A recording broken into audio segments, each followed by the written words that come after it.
رحم الله من قرأ الفاتحة. بسم الله.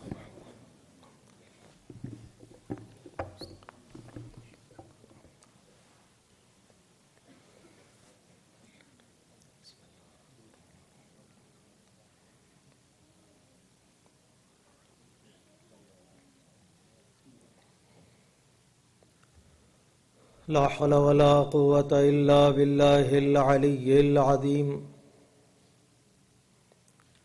أعوذ بالله من الشيطان الرجيم. بسم الله الرحمن الرحيم. الحمد لله الذي هدانا لهذا وما كنا لنهتدي لولا أن هدانا الله لقد جاءت رسل ربنا بالحق ثم الصلاة والسلام على سيد الأنبياء والمرسلين خاتم النبيين حبيب إله العالمين سيدنا ومولانا بالقاسم محمد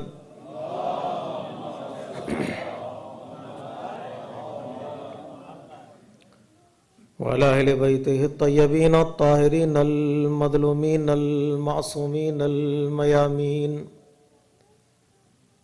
ولعنة الله على أعدائهم أجمعين من يومنا هذا إلى قيام يوم الدين. أما بعد فقد قال الحكيم في كتابه الكريم وقوله الحق. بسم الله الرحمن الرحيم. يا أيها الذين آمنوا اتقوا الله وكونوا مع الصادقين. صلوات پڑھیں محمد والا.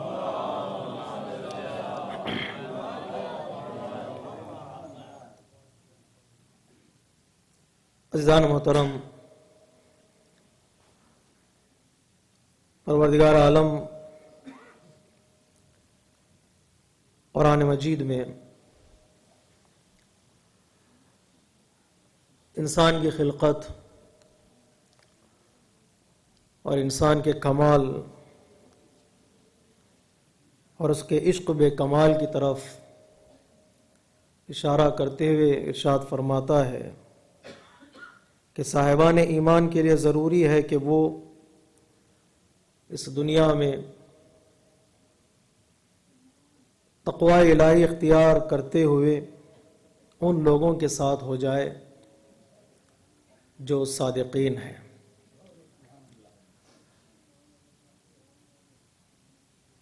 انسان کے اندر کمال کی طلب ہے اور کمال کی خواہش. وہ بلندیوں کو پسند کرتا ہے، وہ کمالات کو چاہتا ہے، پستی اسے منظور نہیں ہے. وہ گرنا پسند نہیں کرتا، وہ ٹکرانا پسند نہیں کرتا، اور وہ مرنا بھی پسند نہیں کرتا. انسان کی فطرت میں ہے. نہج البلاغہ میں مولا کائنات ایک جملے میں خوبصورت تفسیر اس انسان کی خواہش کی بیان فرماتے ہیں کہ اگر تم جاہل کو جاہل کہو گے تو وہ ناراض ہو جاتا ہے. اگر تم جاہل کو جاہل کہو گے تو وہ ناراض ہو جاتا ہے.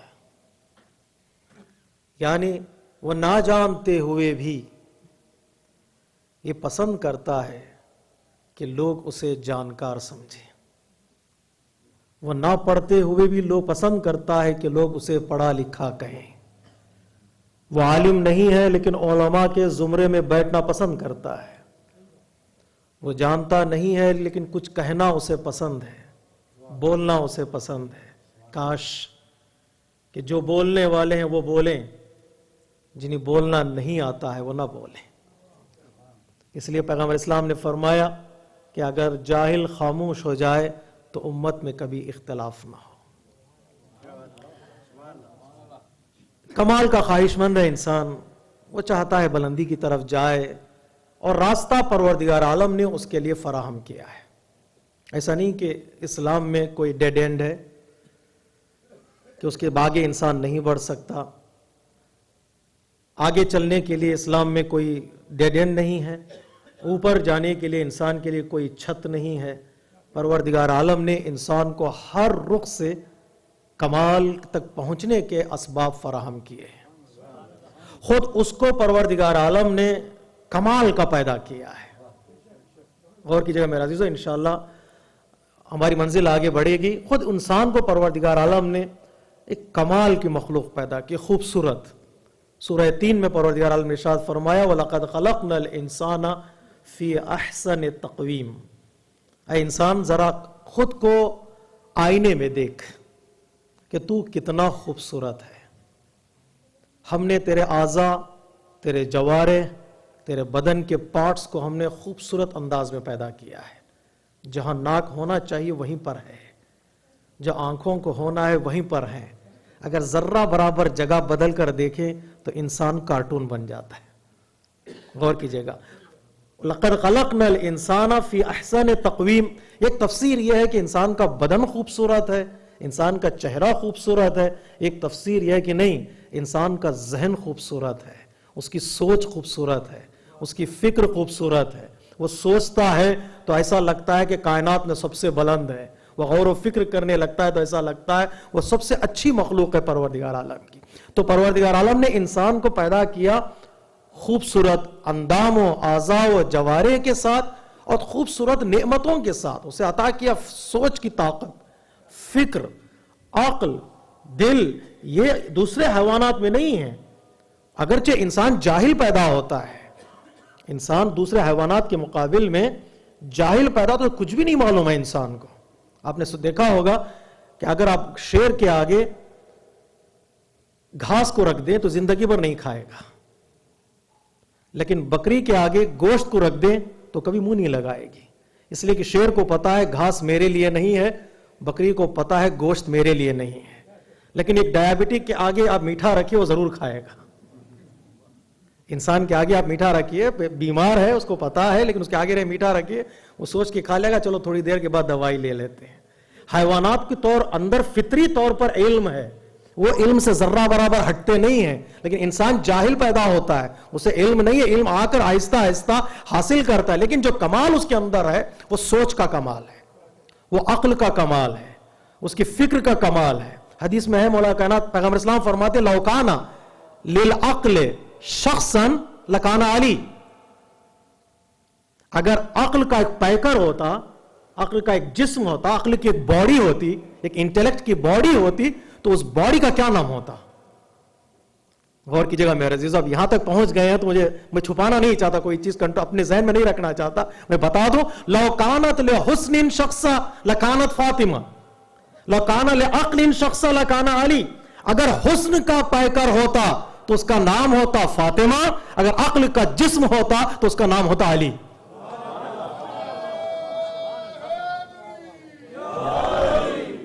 اگر حسن کا پیکر ہوتا تو فاطمہ، عقل کا جسم ہوتا تو اس کا نام ہوتا علی۔ اس لیے کہتے ہیں کائنات میں انسان کامل علی کو کہتے ہیں۔ اگر کوئی دیکھے کہ انسان کامل کون ہے، وہ علی کی ذات ہے۔ تو پروردگار نے انسان کو بہت کچھ عطا کیا، خوبصورت اندام، خوبصورت نعمتیں، عقل کی نعمت، سوچ کی نعمت، فکر کی نعمت۔ نہ تنہا میرے عزیزو، انسان کو پروردگار عالم نے خوبصورت پیدا کیا ظاہری طور پر اور باطنی طور پر۔ انسان کو پیدا کرنے کے بعد پروردگار عالم نے فخر کیا، اے انسان تبارک اللہ بأحسن الخالقین، تجھے پیدا کرنے والا میں ہوں، او اللہ تجھے مبارک ہو، تو نے انسان کو پیدا کر دیا۔ اے اللہ تجھے مبارک ہو، خود اللہ اپنے آپ میں آپ کو مبارکبادی پیش کر رہا ہے کہ تجھے مبارک ہو، تو نے انسان کو پیدا کیا ہے۔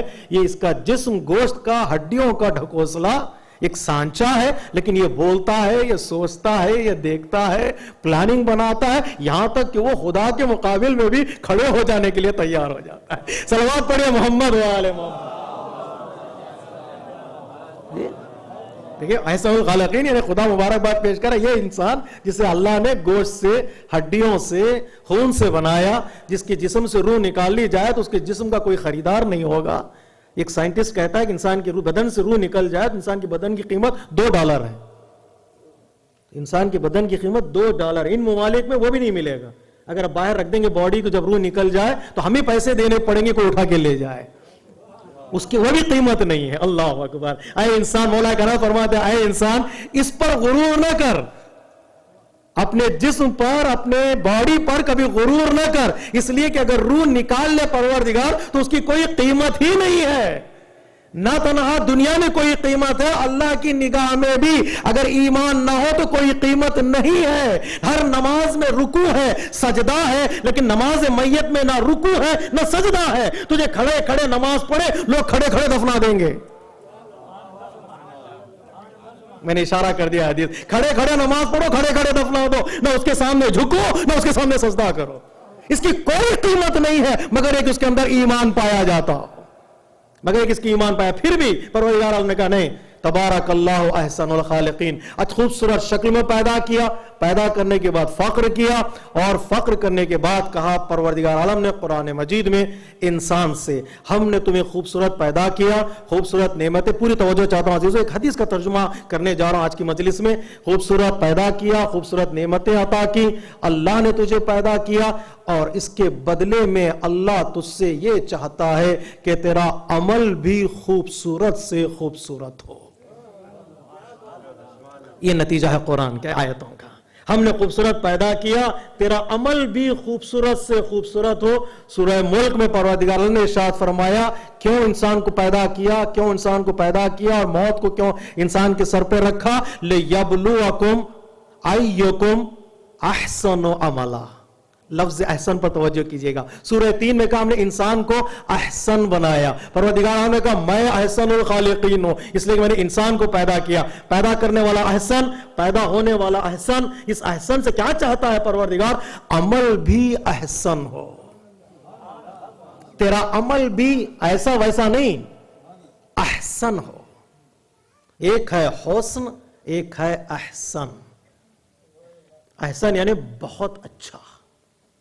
اچھا عمل نہیں چاہ رہا پروردگار، بہت اچھا. ایوکم احسن عملا. اچھا انجام دینے والے بہت ہوتے ہیں، بہت اچھا عمل انجام دینے والے کم ہوتے ہیں. ہم امتحان تمہارا لیں گے. کیوں؟ بے احسن عملا. کون اچھا عمل انجام دے گا. یہ احسن کی تفسیر ان آیات کے ذیل میں چوتھے امام سجاد علیہ السلام فرماتے ہیں.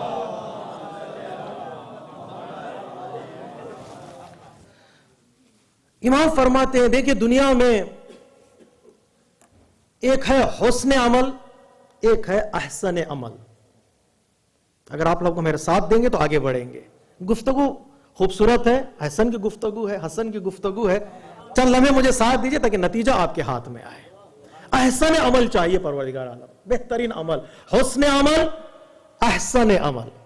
اعمال کو تولو جو انجام دے رہے ہو. جتنا عمل میں حسن خلوص پایا جاتا ہے اتنا ہی عمل بارگاہ پروردگار میں معتبر ہوتا چلا جائے گا. امام فرماتے ہیں التقوى لكل امرئ حسن وللعلماء احسن. اللہ اکبر. امام فرماتے عمل، تقوی، خدا کا خوف، پریکٹس ہر انسان کے لیے اچھی چیز ہے، لیکن جو جانتے ہیں ان کے لیے بہت اچھی چیز ہے. ترجمے کی طرف غور کیجئے گا. امام کا کلام ہے، کلام الامام امام الکلام. امام کی باتیں باتوں کی امام ہوتی ہیں. وہ ان کی باتیں جو ہے ہماری سمجھ میں آ جائیں تو بہت بڑی چیز ہے. لوگ علی کے فضائل بنا کر بیان کر کے خوش ہو جاتے ہیں کہ ہم نے فضائل بیان کیے. نہیں، علی کے فضائل بیان کر کے بیان کرنے والا اس لیے خوش نہیں ہوتا کہ وہ علی کے فضائل بیان کر رہا ہے، اس لیے خوش ہو جاتا ہے کہ اس کا خط بڑھ گیا ہے. غور کیجئے گا، ممکن نہیں ہے کہ کوئی علی کے حدیث کی کمالات کو بیان کر سکے. چیر اسد بے فضائل، فضائل تو بہت دور کی بات ہے، ان کے کمالات بیان کرے، خود بیان کرنے والا تھوڑا اور بڑا ہو جاتا ہے فضائل کا سہارا لے کر. اس لیے کہ جن شخصیتوں نے خود فضیلتوں کے قد کو بڑھا دیا ہے تو وہ بیان کرنے والے کے قد کو کیا نہیں بڑھائیں گے. صلوات پڑھیے محمد و آل محمد.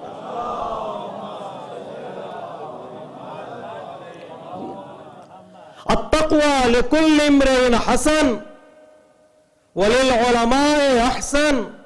تقوی ہر انسان کے لیے ضروری ہے، اچھی چیز ہے، لیکن علماء کے لیے بہت اچھی چیز ہے. جو جانتے ہیں وہ ان کے لیے ضروری ہے اور بہت اچھی چیز ہے کہ وہ اللہ سے ڈرے. کیوں؟ اس لیے کہ اگر جانکار ہی نہ ڈرے تو جو نہیں جانتا ہے اس سے امید ہی نہ رکھے. عمل اس وقت اپنی حیثیت کھو بیٹھتا ہے جب عالم عمل کے دائرے میں نہیں آتا. ڈاکٹر اگر گندا پانی پینے لگے، انجینئر ٹوٹی ہوئی دیوار کے سائے میں بیٹھے، پڑھا لکھا آدمی سجدہ نہ کرے، وہ انسانی معاشرہ ترقی تک نہیں پہنچتا. غور کیجیے میرے عزیزو، وہ معاشرہ کبھی ترقی کی راہ پر گامزن نہیں ہو سکتا. کیوں نہیں ہو سکتا؟ جانتے ہوئے عمل نہ کرنا. اس کا مطلب یہ ہے کہ جو نہ جانتے ہیں ان پر ظلم کیا جا رہا ہے. اس لیے پروردگار عالم نے امامت کے لیے پہلی شرط رکھی علم، اور علم کے ساتھ عمل. علم ہو اور عمل نہ ہو تو علم اڑ جاتا ہے. الرامی بلا عمل کالشجر بلا ثمر. بغیر عمل کے عالم ایسے ہی ہے جو بغیر پھل کے درخت. جس درخت میں پھل نہیں ہوتا اس کی ٹہنیاں جھکتی نہیں ہیں، اکڑ جاتی ہیں، اور جو درخت اکڑ جاتا ہے تو وہ تو سائے کے تو کام نہیں آتا. ہمارے یہاں ایک ہی چیز کے لیے کام آتا ہے، اس میں پھل نہیں ہوتے ہیں. تو امام نے فرمایا تقوی ہر ایک کے لیے ضروری ہے لیکن علماء کے لیے احسن. دوسرا جملہ حدیث کا، العدل لکل امرئ حسن وللامراء احسن. عدالت، انصاف سب کے لیے اچھی چیز ہے لیکن حکومت کرنے والوں کے لیے بہت اچھی چیز ہے. اس لیے کہ حاکم کا ایک ظلم رعیت کے لیے جواز بن جاتا ہے کہ اور ظلم کیے جاؤ. گفتگو مشکل تو نہیں ہو رہی ہے. آج مسلمان ممالک میں جو سب سے بڑا المیہ ہے وہ یہ کہ حکام ظالم ہیں. اس کا انجام یہ ہوا کہ ماننے والے اللہ اکبر کہہ کر ایک کا سر کاٹ رہے ہیں اور خوشی منا رہے ہیں. انجام کیوں یہاں تک پہنچ گیا؟ اس لیے کہ حاکموں نے ظلم کا رواج ڈالا، عدل کی طرف نہیں آئے. اگر عدالت کا پیغام دیتے تو ظلم کبھی اتنا نہ پھیلتا. اس لیے حدیث میں ہے کہ کفر کے ساتھ حکومتیں چل سکتی ہیں، ظلم کے ساتھ حکومتیں نہیں چلتی. کفر کے ساتھ چل سکتی ہیں، ظلم کے ساتھ نہیں چل سکتی. جہاں بھی ظلم ہے وہ حکومتیں پریشان، امن نہیں ہے، اطمینان نہیں ہے، سکون نہیں ہے. کیوں نہیں ہے؟ عدالت نہیں ہے، عدالت انصاف نہیں ہے، لوٹ مار کا ماحول ہے، جسے جو ملا وہ لوٹ لو. حکومتیں جب لوٹ مار میں مصروف ہو جاتی ہیں تو حکومت کو ووٹ دینے والے، حکومت کو ماننے والے ایک دوسرے کو قتل کرنے کے لیے تیار ہو جاتے ہیں. کہتے ہیں لوگ قتل کر رہے ہیں، نہیں، انجام حاکم کا ہے، نتیجہ حکومتوں کا ہے. اگر حکومت امن طلب ہو، انصاف کے دائرے میں آ جائے، چاہے کافری کیوں نہ ہو، تو عدالت سب کے لیے اچھی چیز ہے. نتیجہ آئے گا آپ کے ہاتھ میں، تھوڑی دیر سنتے رہیے گا. لیکن حکماء کے لیے بہت اچھی چیز ہے. تیسرا جملہ حدیث کا، امام فرماتے ہیں السخاء لکل امرئ حسن وللامراء احسن. سخاوت، انفاق، راہ خدا میں خرچ کرنا سب کے لیے اچھی چیز ہے، لیکن جو مالدار ہیں ان کے لیے بہت اچھی چیز ہے، اس لیے کہ مال کی زکوٰۃ کا نام ہے انفاق کرنا۔ اگر وہ انفاق نہیں کریں گے تو پھر معاشرہ کبھی ترقی نہیں کرتا، اس لیے کہ مال کا کام ہی لٹا دینا ہے۔ وہ چشمے کی طرح ہے، جتنا نکالتے جاؤ گے اتنا ہی پانی اندر سے ابلتا جائے گا۔ اگر وہ روکتے چلے جائیں گے تو جو کچھ ان کے پاس ہے وہ بھی ختم ہوگا، اور دوسری طرف سے اس میں کوئی برکت نصیب انسان کو نہیں ہوگی۔ جو دینے والا وہ دے رہا ہے، وہ چاہتا ہے کہ تمہارے ذریعے سے لوگوں تک پہنچ جائے۔ انسان اگر اس کی طرف بھی توجہ نہ کرے، جو کچھ ہے اس کا وہ بھی اپنا ختم ہو جاتا ہے۔ السخاء لکل امرئ حسن وللامراء احسن۔ جملہ کہہ دوں، مولا سے کسی نے پوچھا، مولا عدالت بہتر ہے یا سخاوت؟ سوال کیجئے مولا سے۔ نہج البلاغہ ایک زندہ معجزہ ہے شیعوں کا۔ نہج البلاغہ شیعوں کے لیے ایک زندہ معجزہ ہے۔ لفظوں کو بدل دوں، جو سو رہے ہیں ان کو جگانے کے لیے، نہج البلاغہ لفظی مشکل کشا ہے شیعوں کے لیے۔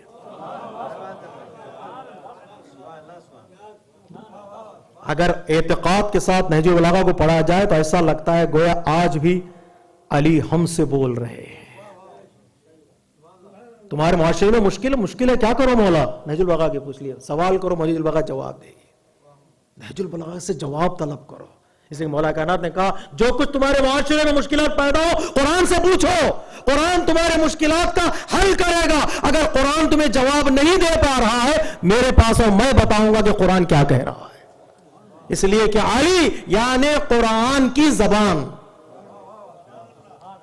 علی یعنی قرآن کی زبان۔ بات سمجھ پہنچا نہیں پایا میں؟ علی یعنی قرآن کی زبان۔ لفظوں کو بدل دو، اگر علی کے کمالات کو الفاظ میں ڈھالا جائے تو قرآن بنے، اگر قرآن کو پیکر میں ڈھالا جائے تو علی کی شخصیت بنے۔ صلوات پڑھیے محمد و آل محمد۔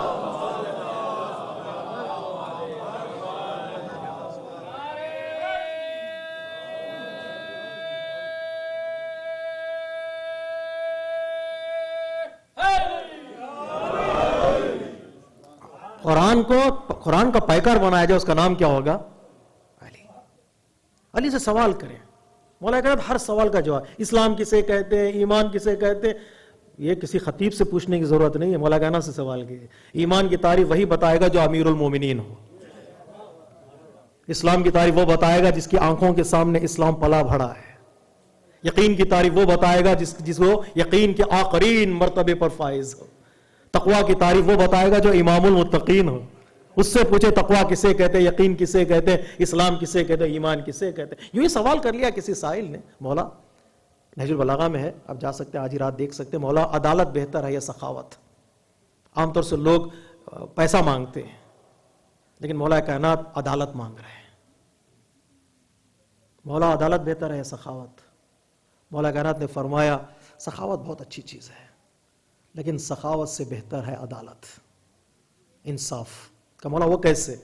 امام نے فرمایا سخاوت یعنی ایک آدمی کا دوسرے آدمی کی مدد کر دینا، ایک گروہ کا دوسرے گروہ کی ہیلپ کر دینا، اسے کہتے ہیں سخاوت۔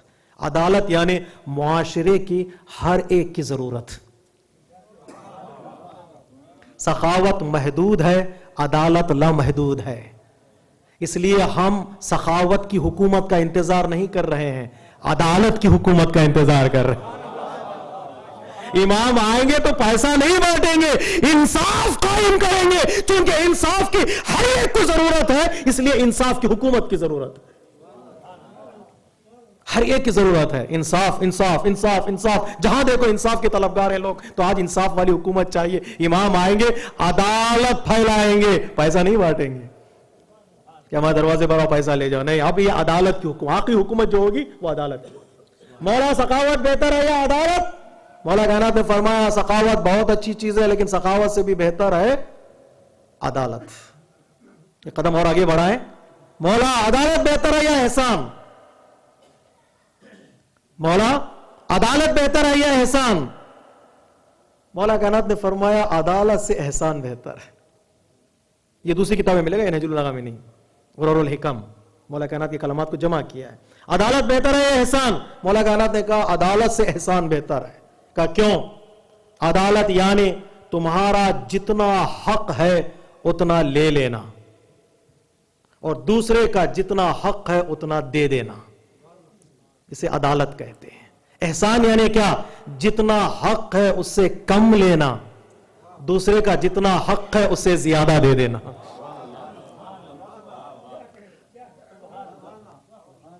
عدالت یعنی جتنا حق ہے اتنا لینا، احسان یعنی جتنا حق ہے اس سے کم لینا، جتنا حق ہے اس سے اتنا دے دینا عدالت، جتنا حق ہے اس سے زیادہ دینا عدالت احسان ہے. اس لیے ہم حضرت ابو طالب کو عادل اسلام نہیں کہتے، محسن اسلام کہتے ہیں. اسلام سے لیا بہت کم لیکن دیا بہت زیادہ ہے. صلوات پڑھیے محمد و آل محمد پر.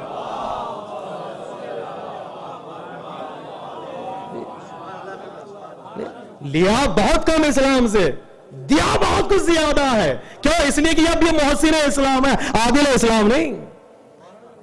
محبت معاشرے میں عدالت سے بڑھتی ہے لیکن عدالت میں خطرہ ہے.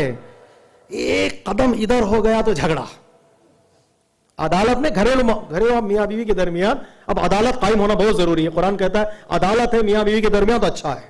یعنی کہ عدالت تمہارے رائٹس کیا ہیں، اس کے رائٹس کیا ہیں. تم گھر کا کام کرو، میں گھر کے باہر کا، میں گھر کے باہر اندر کا کروں تو تم گھر کے باہر کا کرو، میں بچے سنبھالوں تو تم مجلس میں چلے جانا، میں مجلس میں جاؤں تم بچے. یہ عدالت ہے.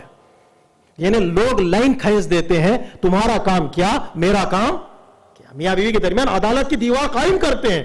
چونکہ عدالت کی دیوار قائم بہت اچھی چیز ہے، عدالت گھروں میں ہونا چاہیے. لیکن کبھی کبھار آپ تھک گئے، بچوں کو سنبھال نہ سکے، آپ کی زوجہ مجلس جا نہ سکی، جھگڑا شروع. کہا کیوں؟ اس لیے کہ عدالت تھی. عدالت میں ذرہ برابر قدم ادھر ہو گیا تو جھگڑا، ادھر ہو گیا تو جھگڑا. وہ سو گئے تو جھگڑا، آپ سو گئے تو جھگڑا، آپ دیر سے آئے تو جھگڑا، وہ دیر سے آئے تو جھگڑا. کیوں؟ عدالت میں خطرہ ہے پھسل جانے کا. اس لیے مولا کائنات نے فرمایا گھروں کی دیوار عدالت پر قائم نہ کرو، احسان پر کرو. وہ کرے یا نہ کرے میں کر دوں. مشکل مسئلہ ہے. وہ کرے یا نہ کرے میں کر دوں. اللہ اکبر. مولا تجھ تیرے نام پر، تیرے کلام پر ہماری 100 جانیں قربان. مولا کائنات فرماتے ہیں سلام کر کے امیر بنو، سلام لے کر اسیر نہ بنو. سلام کرنے والا احسان کرتا ہے تو امیر کہلاتا ہے، سلام لینے والا جواب مجبور ہو جاتا ہے تو اسیر کہلاتا ہے. احسان بہت اچھی چیز ہے. گھروں میں اگر احسان آ جائے تو کبھی جھگڑے نہ ہو. معاشرے میں کبھی احسان آ جائے تو کبھی جھگڑے نہ ہو. جتنا ہے اتنا لے، جتنا ہے اتنا دے دے. ممکن ہے کہ ناپ تول میں ذرا برابر گڑبڑی ہو جائے تو جھگڑا، لیکن لے چلو ہمیں مل جائے، کم مل جائے تو کوئی بات نہیں، تم زیادہ لے جاؤ. اللہ اکبر. اللہ جوش ملی آبادی کہتے ہیں جھکتا ہے فتنہ عفو ترحم کے سامنے، جھکتا ہے فتنہ عفو ترحم کے سامنے، گھٹتا ہے تانا حسن تکلم کے سامنے، تھمتا ہے شور جنگ ترنم کے سامنے، تلوار کانپتی ہے تبسم کے سامنے.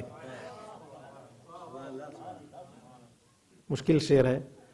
گھٹتا ہے تانا حسن تکلم کے سامنے، تھمتا ہے شور جنگ ترنم کے سامنے، تلوار کامتی ہے تبسم کے سامنے. جاپانی کہتے ہیں اگر آج مسکرانا تمہیں نہیں آتا تو دکان مت کھولو. اگر آج مسکرانا نہیں آتا تو دکان مت کھولو. گھٹتا ہے تانا حسن تکلم کے سامنے، تھمتا ہے شور جنگ ترنم کے سامنے، تلوار کامتی ہے تبسم کے سامنے. بس جملہ شعر سنیے گا. بدلے کی رسم دین خدا میں حرام ہے، احسان ایک شریف ترین انتقام ہے.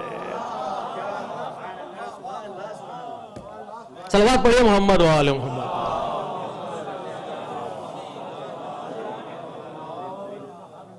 احسان ایک شریف ترین انتقام ہے. اذا خاطبهم الجاہلون قالوا سلاما. قرآن کہتا ہے کہ جب جاہل تم سے ٹکرائے تو تم بھی ٹکرانے کی کوشش نہ کرو. جاہل کا وجود پتھر کی طرح ہے، اگر تم ٹکرانے کی کوشش کرو گے تمہارا سر زخمی ہوگا، جاہل کا کوئی نقصان نہیں ہوگا.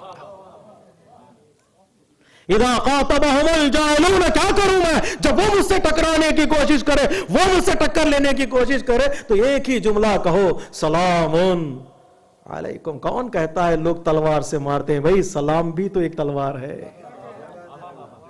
بس ہمیں استعمال کرنا نہیں آتا۔ صلوات پڑھیے محمد و آل محمد۔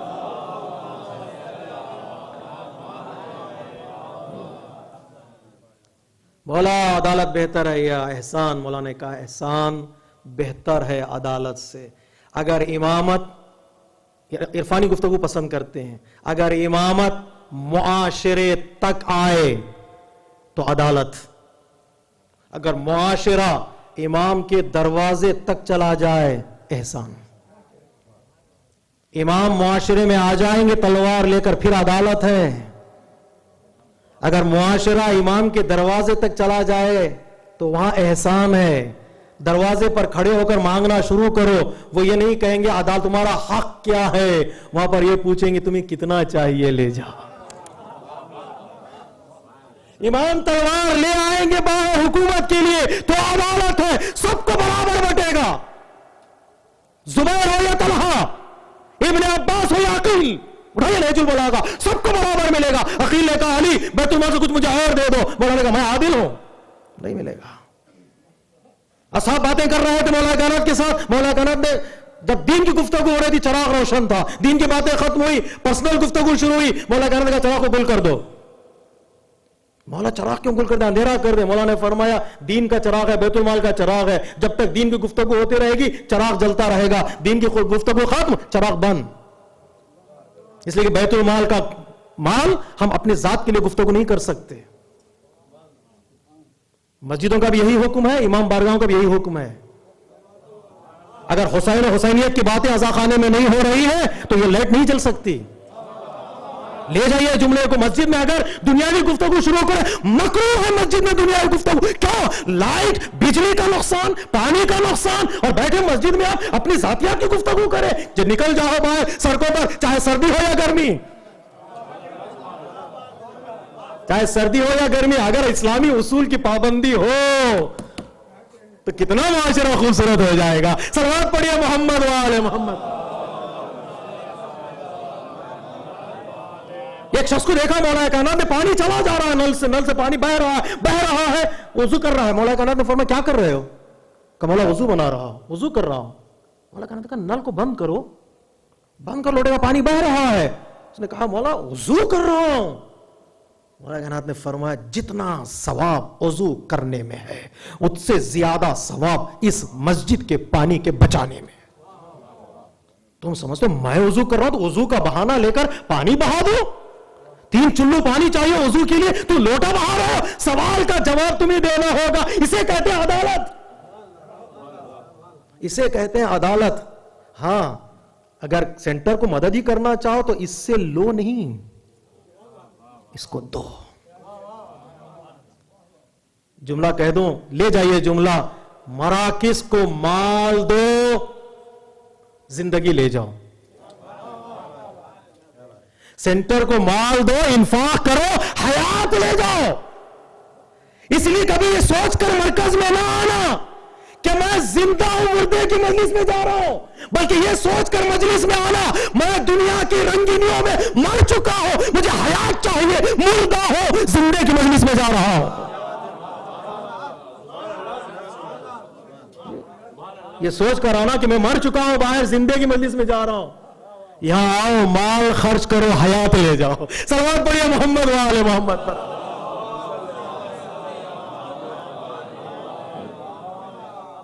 مال خرچ کرو، حیات لے جاؤ۔ بجلی لائٹ جلتی رہے، اسراف۔ اس سوال کا ہمیں جواب دینا، انشاءاللہ کل پرسوں میں اشارہ کروں گا۔ عدالت کسے کہتے ہیں؟ مولا کہنا چراغ کو گل کر دو، کہ اب دنیا گفتگو دنیاوی ہو رہی نہیں، دین کی گفتگو تو دین کا چراغ جلے گا۔ عدالت سے بہتر احسان، مولا کائنات دروازے تک چلے جاؤ تو پھر احسان ہے۔ مولا کائنات سائل کے فقیر کے ہاتھ پر سکہ رکھ دیتے ہیں۔ مولا کائنات امام کا ہاتھ نیچے ہے، سائل کا ہاتھ اوپر۔ سائل نے پوچھا مولا آپ کا ہاتھ اوپر ہونا چاہیے، میرا ہاتھ نیچے، میں مانگنے والا ہوں، آپ عطا کرنے والے ہیں۔ امام نے فرمایا نہیں، یہ حق تیرا ہے، تو مجھے عطا کر رہا ہے۔ اگر میں تجھے عطا نہ کروں تو ثواب نہیں ملے گا. تو 1 روپیہ 1 درہم لے کر مجھے اتنا ثواب دے رہا ہے, جو تو مجھے دے رہا ہے وہ میں تجھے نہیں دے رہا. امام کے دروازے پر چلے جاؤ تو احسان ہے. وہ نہیں پوچھیں گے کب, کہاں, کتنا. یہی تو فرق ہے حاتم طائی کی سخاوت میں اور مولا کائنات کی سخاوت میں. حاتم طائی 40 دروازوں سے دیتا تھا, یہ بھی نہیں پوچھتا تھا کہ بار بار کیوں آتے ہو. تو مولا کائنات نے فرمایا کاش حاتم طائی ایک دروازے سے اتنا دے دے کہ دوسرے دروازے پہ جانے کی ضرورت ہی نہ ہو, جانے ہی کی ضرورت نہ ہو. یہ ایسے کہتے ہیں احسان. بس امام کا تیسرا جملہ, امام نے فرمایا السقاء لكل امرئ حسن وللامراء احسن. سخاوت ہر ایک کے لیے بہت اچھی چیز ہے, لیکن امیروں کے لیے بہت اچھی چیز ہے. کبھی بخیل نہ بنو. میں صاف کہہ دیتا ہوں, بعض جملے اگر کوئی ناراض ہو جاتا ہے تو میں کیا کروں, حدیث ہے امام کی. بخیل کبھی نہ بنو, اس لیے کہ بخیل وہ بدبخت انسان ہے, دنیا امیرانہ گزارتا, فقیرانہ گزارتا ہے, حساب اسے امیرانہ دینا ہوگا.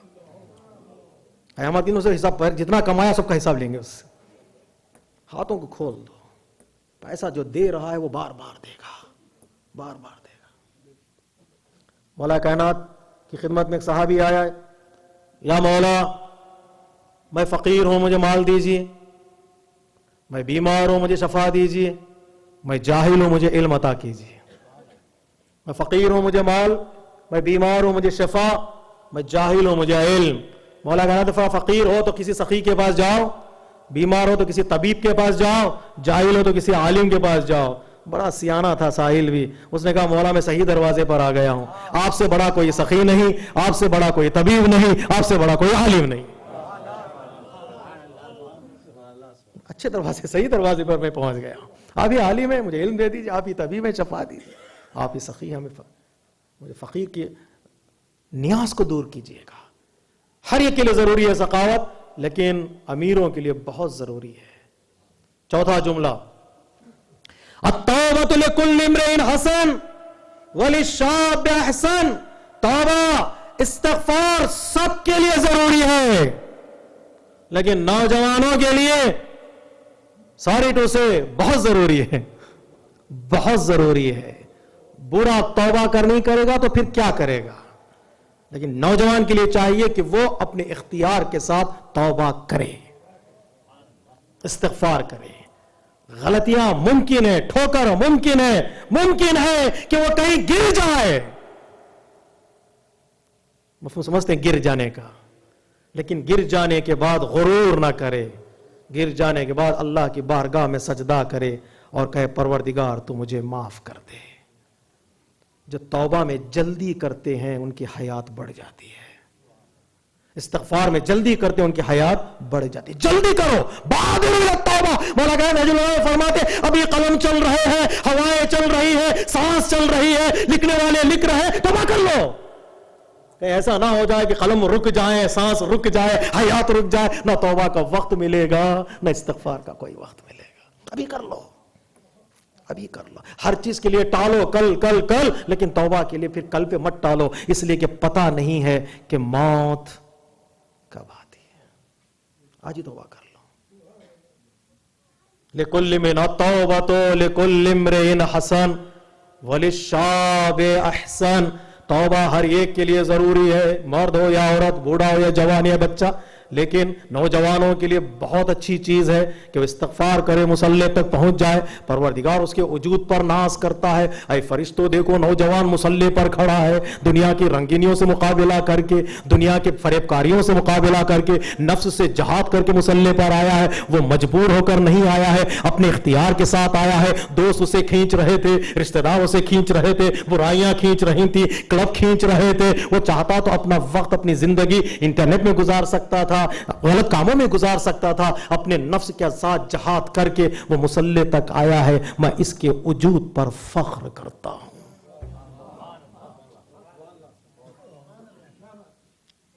تھینکس گیونگ ڈے ہے نہیں, اشارہ کر دو. جب نوجوان سجدہ کرتا ہے, حدیث ہے پیغمبر اسلام کی, جب نوجوان سجدہ کرتا ہے مصلی پر آ کر, پروردگار پوچھتا ہے فرشتوں سے, میرے فرشتوں بتاؤ میں اسے کیا دوں؟ یہ میرا شکر ادا کر رہا ہے، یہ سجدہ شکر میں بتاؤ میں کیا اسے کیا دوں؟ یہ 1400 سال کے بعد کہہ رہے ہیں لوگ تھینکس گیونگ، ایک دن تھینکس گیونگ کا بنا دے. 1400 سال پہلے اسلام کہہ رہا ہے نہیں، ہر لمحہ شکر کا لمحہ ہے، ہر لمحہ شکر کا لمحہ ہے. یہ شکر کا سجدہ کر رہا ہے، بتاؤ میں اسے کیا دوں؟ فرشتے کہتے ہیں پروردگار رحمت نازل کر دے اس پر. کہا اور؟ پروردگار جنت دے دے. خدا کہے گا اور؟ کہ جنت میں اعلیٰ درجہ عطا کر فردوس. اللہ کہے گا اور؟ پروردگار نعمتیں دے دے. پروردگار کہے گا اور؟ فرشتے کہیں گے پروردگار اسے بلاؤں سے روک دے. میرے نوجوانوں سنیے گا مقام کیا ہے. ہم کہاں ڈھونڈتے ہیں اپنے آپ کو؟ ایک سجدہ شکر نوجوان عطا کرتا ہے، پروردگار پوچھے جنت دے دوں اور نعمت دے دوں اور باغات دے دوں اور بلاؤں سے روک دوں اور کیا؟ فرشتوں نے مجبور ہو کر کہا پروردگار تو ہی بتا تو کیا دینا چاہتا ہے. آواز قدرت آئی، اس نے میرا شکر ادا کیا ہے، اب میں اس کا شکر ادا کروں گا. یا اللہ، اس جملے کی تفسیر بڑی مشکل کام ہے. وہ میرا شکر ادا کر رہا ہے، میں اس کا شکر ادا کروں گا. دوسروں کا شکر ادا کر دینا آسان ہے، خود کو شکر کے قابل بنا دینا بہت مشکل ہے. اتنے بلندی پر اپنے آپ کو لے جاؤ، تمہارے شکر کو اللہ قبول کر کے وہ تمہارا شکر ادا کرنے کے لیے تیار ہوگا. یہ یوں ہی باتیں نہیں ہیں. سورہ دہر اٹھا کر دیکھیں، پروردگار اہل بیت سے کہتا ان سعیکم مشکورا، اہل بیت تم نے لوگوں کے شکریہ کی بے نیازی اختیار کی، ہمیں نہیں چاہیے شکریہ. جاؤ تو اللہ کہتا میں تمہارا شکر گزار ہوں. اپنے وجود کو اتنا بڑا بنا دو کہ اللہ تمہارا شکر ادا کرے. ملکہ سبا کو جب حضرت سلیمان نے خط لکھا ہدایت کا، ایمان کا، وہ آئیں، اس نے کہا یہ ملکہ، یہ حاکم ہے سلیمان، وہ تحفے بھیج دیں گے ان کو، خوش ہو جائیں گے. ہزاروں تحفے، زیورات، گوہر، در سجا دیا. سجانے کے بعد سینوں میں، تختیوں میں، غلاموں کے ساتھ، کنیزوں کے ساتھ حضرت سلیمان کی خدمت میں بھیجا کہ جاؤ حضرت سلیمان کو دے دو. پھر وہ چپ ہو جائیں گے. اتنے زیورات ہیں، اتنی حکومت میں، ان کی بھی ملکہ سبا کی بھی حکومت تھی، حضرت سلیمان کی بھی حکومت. یہ حکومتوں کا رابطہ ہے، حکومتوں کا رابطہ. ہدایت کی باتیں کیا ہے، بعد میں تو ہوتی ہی رہیں گی، تو رابطہ تو مضبوط ہو جائے سعود و یہود کا. اوپر حکومتیں مربوط ہو جائیں، بعد میں ہوتی رہی اسلام کی باتیں، تو پھر وہ مسجد میں چلے جائیں گے اللہ اکبر استغفر اللہ، اللہ معاف کر دے گا. سعود و یہود کے بھائی رابطے ہوتے رہیں گے. اللہ اکبر. سب ملکہ سبا نے یہی سوچا تھی حکومتوں کا معاملہ ہے، چلو زیورات دے دیں گے. وہ زیورات جواہرات لے کر پہنچے. حضرت سلیمان نے زمین کو حکم دیا، زمین سونے کی بن گئی. اور وہ جواہرات لے کر آ رہے ہیں، قدم رکھ رہے ہیں. کہاں رکھ رہے ہیں؟ ہاتھوں میں زیور ہے، قدم رکھ رہے ہیں سونے کی زمین پر. ڈرتے ڈرتے عرق زنان پہنچے حضرت سلیمان کی خدمت میں، شرمندگی کا پسینہ پیشانی پر لائے تھے بڑا سمجھ کر. جب آئے تو وہ حکومت کی، سلیمان کی حکومت کے آگے ان کا زیور کچھ بھی نہیں ہے، ان کا ہدیہ کچھ بھی نہیں ہے. پیشانی سے پسینہ ٹپک رہا ہے. پہنچے حضرت سلیمان کے دربار میں، سلیمان نے کہا بھیجو ان کو. جب آئے تو حضرت سلیمان نے کہا میں ہدیہ لے آنے کے لیے نہیں کہا تھا، میں نے یہ کہا تھا کہ تم خود ہدیے کے قابل ہو جاؤ. جملہ سنیے گا، میں ہدیہ لانے کے لیے نہیں کہا تھا، میں ہدایت کا مطلب یہ تھا کہ تم اس قابل ہو جاؤ کہ کائنات کا خالق تمہاری خدمت میں ہدیہ بھیجے. ادھر زبان سے نکلے لباس، ادھر رضوان لے کر آئے. اس قابل کو بناؤ.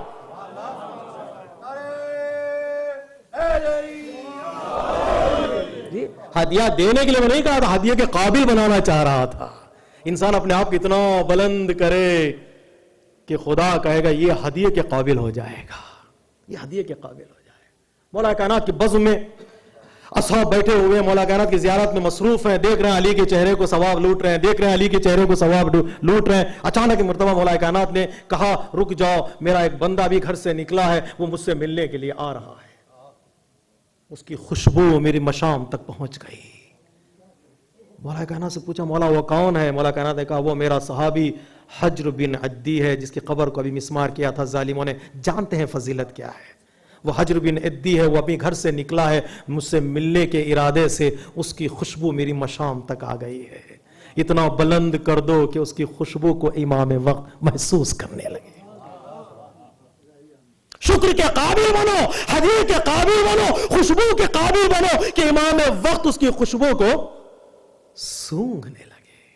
اللہ اکبر۔ یہ معنویت کی گفتگو ہے، ایک الگ گفتگو ہے۔ نوجوانوں، میرے بزرگوں، اللہ تمہارے وجود پر فخر کرتا ہے۔ اگر استغفار کہے کہ مصلی تک آ جاؤ، کہہ دو او اللہ تیرا شکر ہے، جوانی تو نے عطا کی تیرا شکر، توفیق تو نے عطا کی تیرا شکر، نعمت تو نے عطا کی تیرا شکر، وقت تو نے عطا کیا تیرا شکر، بولنے کی صلاحیت دی تیرا شکر، سجدے کی توفیق دی تیرا شکر، مصلی تک پہنچا دیا تیرا شکر، ان ممالک میں امام بارگاہ تک مجھے پہنچا دیا شکر۔ آپ کے حوالے جملہ، ان ممالک میں امام بارگاہ تک مجھے پہنچا دیا، بہت تیرا شکر ہے۔ اگر کہہ دیتا ہے، توبہ کرتا، استغفار کرتا، پروردگار اسے شکر کے قابل بنا دیتا۔ پروردگار کہتا میں تیرا شکر ادا کرتا ہوں، ان سعیکم مشکورا۔ کتنے جملے ہو گئے امام کے؟ 4 5 3 6، آپ یاد نہیں کر رہے ہیں؟ چوتھا جملہ پورا ہو گیا، چلے 5واں جملہ۔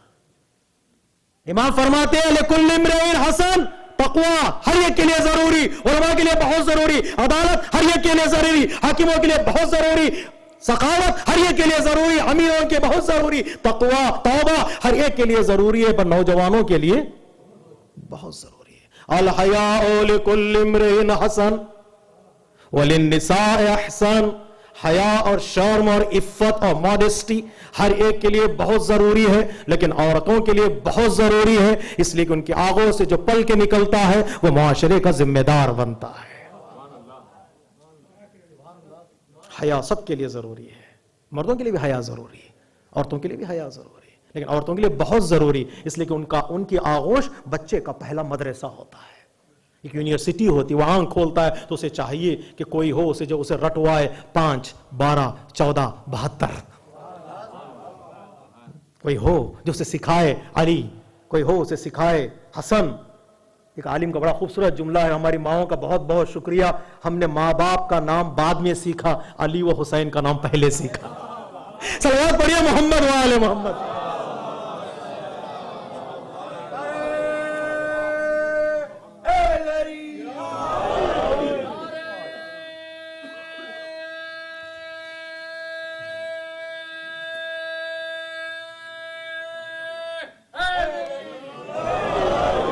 ہم نے ماں باپ کا نام بعد میں سیکھا، لیکن علی و حسین کا نام پہلے سیکھا۔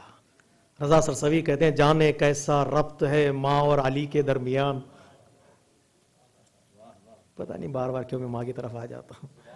جانے کیسا ربط ہے ماں اور علی کے درمیان، یا علی بچہ پکارے اور آ جاتی ہے ماں۔ یا علی پکار کے دیکھے ماں دوڑ کے آ جائے، کیا ہو گیا بیٹا؟ جانے کیسا ربط ہے ماں و علی کے درمیان، یا علی بچہ پکارے اور ماں جاتی ہے۔ عورتوں کے لیے بہت ضروری ہے، بہت ضروری، قربانیاں بہت ضروری دینی پڑتی ہیں عورتوں کے لیے، بہت ضروری ہے، ان کے لیے ماڈسٹی بہت ضروری ہے، مردوں کے لیے ضروری، ان کے لیے بھی ضروری ہے۔ 5 چیزیں ہو گئی۔ چلیے تقوی سب کے لیے ضروری ہے، علماء کے لیے بہت ضروری، جس کے پاس تقوی نہیں، امام فرماتے ہیں اس کی مثال ایسی ہے جیسے بادل ہو نہ برسے۔ بادل گرجے اور نہ برسے، جو گرجے ہو نہ برسے، لوگ اس بادل کو کوستے ہیں، دعائیں نہیں دیتے۔ جو عالم ہو عمل نہ کرے، اس بادل کی طرح ہے جو کبھی برستا نہیں ہے۔ جو مالدار ہو انفاق نہ کرے، اس ندی کی مثال ہے جو کبھی جس میں کبھی پانی آتا ہی نہیں۔ اس ندی کی طرح جس میں پانی نہ ہو، لوگ کیا کریں گے؟ اس ندی کا استعمال کیا کریں گے لوگ؟ وہ ندی ہے جس میں پانی ہی نہ ہو۔ وہ حاکم جس کے پاس عدالت نہیں، اس درخت کی طرح ہے جس میں کوئی پھل نہیں ہے۔ وہ نوجوان جس میں توبہ نہیں ہے، وہ اس خوبصورت پھل کی طرح ہے جس میں لذت نہیں ہے۔ سونگنے کے لیے رکھتے ہیں لوگ، خوشبو اچھی ہے لیکن لذت ہی نہیں ہے، پھینک دیتے ہیں۔ وہ عورت جس میں حیا نہیں ہے، اس کھانے کی طرح جس میں نمک نہیں ہے۔ یہ مثالوں میں بھی ایک بڑا فلسفہ ہے، اس میں جانا نہیں ہے۔ جن میں نہیں ہے وہ ان کی طرح ہے، جن میں نہیں ہے وہ ان کی طرح ہے، جن میں ہے وہ کن کی طرح ہے؟ اللہ اکبر. میں یہاں تک آپ کو لانا چاہ رہا تھا. جن میں ہے وہ کن کی طرح خوبصورت معاشرہ کیسے بنتا. جن علماء کے پاس عمل ہے ان کا شمار حضرت عیسیٰ کے ساتھ ہوگا. جو علماء تقوی حضرت عیسیٰ زہد عیسیٰ مشہور ہے. جو علماء عمل کرتے ہیں ان کی مثال معاشرے میں عیسیٰ جیسی ہوگی. جو حکماء عدالت سے پیش آتے ہیں ان کی مثال سلیمان جیسی ہوگی. جو عمراء انفاق کرتے ہیں ان کی مثال ابراہیم جیسی ہوگی. جو نوجوان راہ خدا میں سجدہ شکر بجا لاتے ہیں ان کی مثال حضرت یحییٰ جیسی ہوگی. جو عورتیں حیا کے دائرے میں آ جاتی ہیں ان کی مثال مریم جیسی ہوگی. معاشرے میں یہ لوگ انبیاء کے سفیر ہوتے ہیں. کوئی حضرت عیسیٰ کا سفیر, کوئی حضرت سلیمان کا سفیر, کوئی حضرت ابراہیم کا سفیر, کوئی حضرت یحییٰ کا سفیر, کوئی حضرت مریم کی سفیر. معاشرہ یوں بنتا ہے نا, یوں ہی بنتا ہے معاشرہ. ادھر ادھر کیوں جائیں. چلیے ہماری پروردگار عالم نے ہم نے پنجتن سے نوازا ہے. پنجتن کی بارگاہ میں 5 صفتوں کو پیش کریں اور 5 صفتیں ان سے لے لیں. ارے علم تقوی کسے کہتے ہیں رسول سے سیکھو. عدالت کسے کہتے ہیں مولا کائنات سے سیکھو. اگر سیکھنا چاہتے ہو سخاوت کسے کہتے ہیں امام حسن سے سیکھو. اگر شکر کا سجدہ دیکھنا چاہتے تو حسین سے سیکھو. اگر حیا کا سبق لینا چاہتے ہیں تو زہرا سے سیکھو. جس کو ایک در پر ساری چیزیں مل جائیں وہ در بدر کبھی بھٹکتا نہیں ہے. صلوات پڑھیے محمد و آل محمد پر.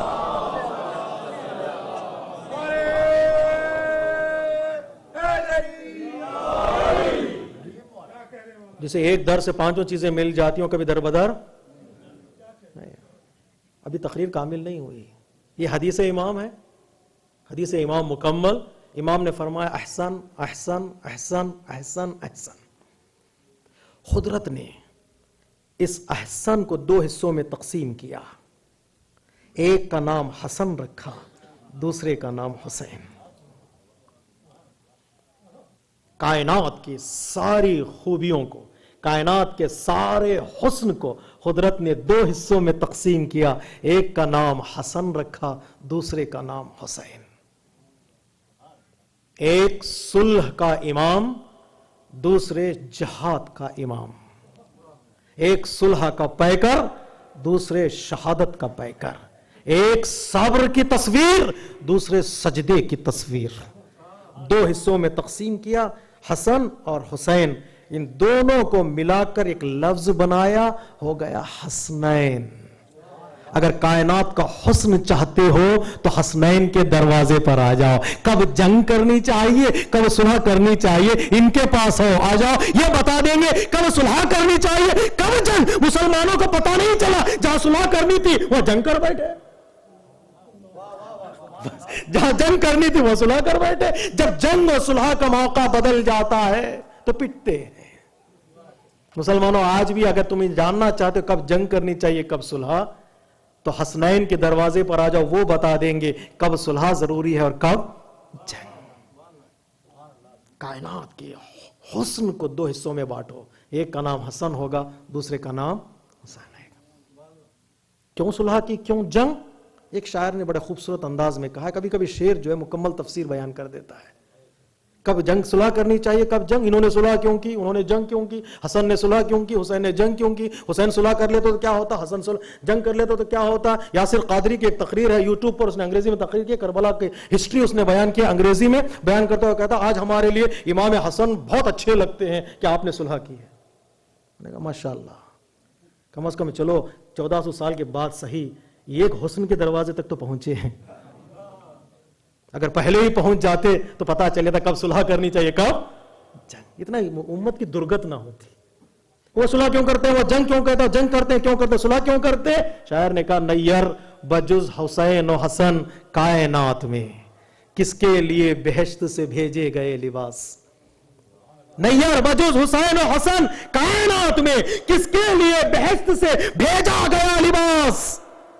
شبر نے صلح کی ہے تو شبیر نے جہاد, موسم کے اعتبار سے پہنا گیا لباس. صلوات پڑھیے محمد و آل محمد پر.